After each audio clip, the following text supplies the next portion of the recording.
മധുവിന്റെ കേസായാലും രാംനാരായണന്റെ ആയാലും ഇപ്പൊ ഈ അടുത്ത് നമ്മൾ തിരുവനന്തപുരത്ത് ഒരു സ്ത്രീ മാല മോഷ്ടിച്ചു എന്ന് പറയുന്ന കേസിലും സംഭവിക്കുന്നത് സദാചാരമായി ബന്ധപ്പെട്ടിട്ടുള്ള ഒരു കാര്യമല്ല. ഇത് ഞാൻ പറയുന്നത് ഇത് നമ്മുടെ പൊതുസമൂഹത്തില് ഇന്ന രീതിയിലുള്ള വസ്ത്രധാരണവും രൂപമാതൃകകളും അല്ലെങ്കിൽ ഒരു സവിശേഷമായിട്ടുള്ള സാംസ്കാരിക പശ്ചാത്തലത്തിൽ നിന്ന് വരുന്ന ആളുകൾ അവരൊരു കുറ്റവാളി ഗോത്രമാണെന്ന് തോന്നുന്നു. മധു എന്ന് പറയുന്ന ഒരാൾ ഒരു ആദിവാസി യുവാവ്.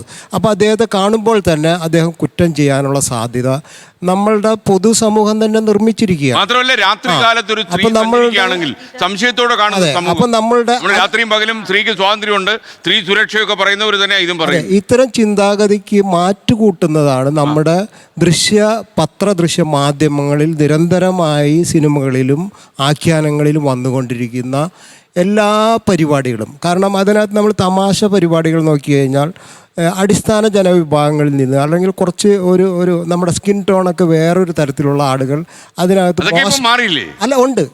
മോശപ്പെട്ട പ്രവൃത്തി, അതായത് ഒരു മിനിറ്റ്, മോശപ്പെട്ട പ്രവൃത്തി ചെയ്യുന്ന കഥാപാത്രങ്ങൾ, ഇതൊക്കെ ഒരു പുരുഷ കേന്ദ്രീകൃതമായിട്ടുള്ള ഒരു സവർണ ചിന്തയുടെ ഭാഗമായിട്ടുള്ള ഇങ്ങനെ ഒട്ടനവധി കാര്യങ്ങളായി ബന്ധപ്പെട്ടാണ് നടക്കുന്നത്. ഇപ്പോൾ വിമലിന്റെ കേസിലുണ്ടായപ്പോൾ ഏതു സമൂഹത്തിലും പുരുഷ കേന്ദ്രീകൃതമായിട്ട് നിലനിൽക്കുന്ന ഒരു വ്യവസ്ഥയാണ് സദാചാരം എന്ന് പറയുന്നത്. സ്ത്രീകൾ എവിടെയെങ്കിലും സദാചാരത്തിൻ്റെ പേരും പറഞ്ഞ് ഉണ്ട്. പക്ഷെ അത് ഞാൻ പറയുന്നത് ഈ പുരുഷൻ നിർമ്മിച്ചിട്ടുള്ള ഒരു മിനിറ്റ്, അതെ, ഒരു പുരുഷൻ അല്ല, ഒരു മിനിറ്റ്, അതായത് ആ പാട്രിയാർക്കി ബിലീഫ് അതിൽ നിൽക്കുകയാണ് പലരും. ഇപ്പൊ എഡ്യൂക്കേറ്റഡ് ആണ് പലരും, പക്ഷെ ഇപ്പോഴും സൈക്കോളജിക്കലി വെൽ ബീയിങ് ആയിട്ടുള്ള സമൂഹം അല്ല ഇപ്പോഴും കൂടുതലുള്ളത്.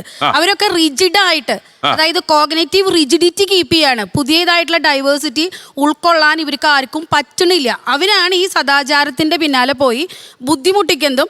ഒരു ചെറിയ ഇതുവരെ ചെറിയൊരു ആശ്വാസം ഉണ്ട്. ഇപ്പോൾ ഒറ്റപ്പെട്ടു പോകുന്ന പെൺകുട്ടികളെ രക്ഷിച്ച് നമ്മുടെ അടുത്ത് ഈ കൗൺസിലിങ്ങിനോ അതുപോലെയുള്ള കാര്യങ്ങൾക്ക് കൊണ്ടുവരുന്നതും സമാധാനമായിട്ട് കാര്യങ്ങൾ ചെയ്യണതും. ഇവിടെ ഞാനിപ്പോ ഒരു കാര്യം സംശയം ചോദിച്ചോട്ടെ. ഞാനിപ്പോ സദാചാരത്തിനെ അനുകൂലിക്കുന്ന, അതായത് സദാചാര പോലീസ് വകുപ്പിൽ പെട്ടാണോ അല്ലെങ്കിൽ സദാചാരത്തിനെ എതിർക്കുന്ന ഒരാളാണോ? അതൊന്ന് എനിക്കൊന്ന് പറഞ്ഞുതരാമോ? നിങ്ങൾ എന്നെ നിർത്തണം. ഒരു സെക്കൻഡ്. ഈ സദാചാരക്കാരെല്ലാം കൂടി എന്റെ തലയിലേക്ക് കയറിയ ഒരു സമയം ഉണ്ടായിരുന്നു. മുടിയും താടിയും വളർത്തി ഞാൻ കഞ്ചാവാണ്, കള്ളാണ്, അവനൊരു വെളിവില്ലാത്തവനാണ് സദാചാരക്കാരൻ. ഒരു സെക്കൻഡ്. അങ്ങനെ സദാചാരക്കാരൻ സാറേ, ഞാൻ സദാചാരക്കാരനൊന്നുമല്ല. ഞാൻ ന്യായം എവിടെ ഉണ്ടോ, അത് ഏത് കള്ളനാണെങ്കിലും എന്താണെങ്കിലും ആ കള്ളന്റെ ഭാഗത്താ ന്യായമെങ്കിൽ ഞാൻ കള്ളന്റെ കൂടെ തന്നെ വെക്കും. പോലീസ് ഇതുള്ളൂ. അജയ് ഉണ്ണി വിഷയത്തിൽ എനിക്കൊരു കാര്യം പറയാനുള്ളത്, വിമലിനെതിരെയാണ് ഈ മോറൽ പോലീസിംഗ് എന്ന രീതിയിൽ ആ പെൺകുട്ടി വന്നത്. ഈ വിമൽ എന്നുള്ള വ്യക്തി ഒരു വീഡിയോ എടുത്ത് പ്രചരിപ്പിച്ചില്ലെങ്കിൽ എന്തായിരിക്കും? ഇദ്ദേഹം പ്രതിയാണ്. ദീപക് ആത്മഹത്യ ചെയ്തില്ലായിരുന്നെങ്കിൽ ദീപക്കിനെതിരെ എഫ്ഐആർ എടുക്കുമായിരുന്നു. മനസ്സിലാക്കുക, ഷിംദയുടെ കൂടെ പോലീസ് നിൽക്കുമായിരുന്നു. ഇതൊന്നും കണ്ണടച്ച് പക്ഷെ ഇതൊന്നും കാടടിച്ച് വെക്കാനും പറ്റത്തില്ല, കള്ളം മറയ്ക്കാനും പറ്റത്തില്ല. പോലീസ് അട്രോസിറ്റി സമൂഹത്തിൽ പറയാൻ പറ്റില്ല.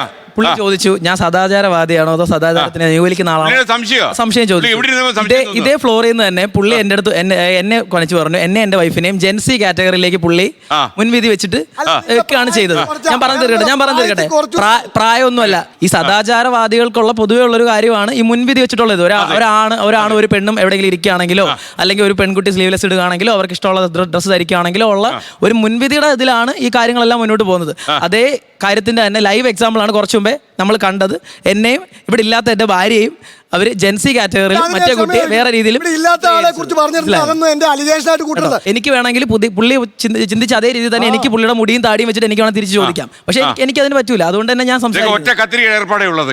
ലോകത്തെവിടെയായാലും ഏത് സമയത്തും 24 വാർത്തകളും ഓഗ്മെന്റഡ് റിയാലിറ്റി പാക്കേജുകളും എക്സ്പ്ലെയിനറുകളും വിശദമായി കാണാൻ ഞങ്ങളുടെ യൂട്യൂബ് ചാനൽ നിങ്ങൾക്ക് സബ്സ്ക്രൈബ് ചെയ്യാം.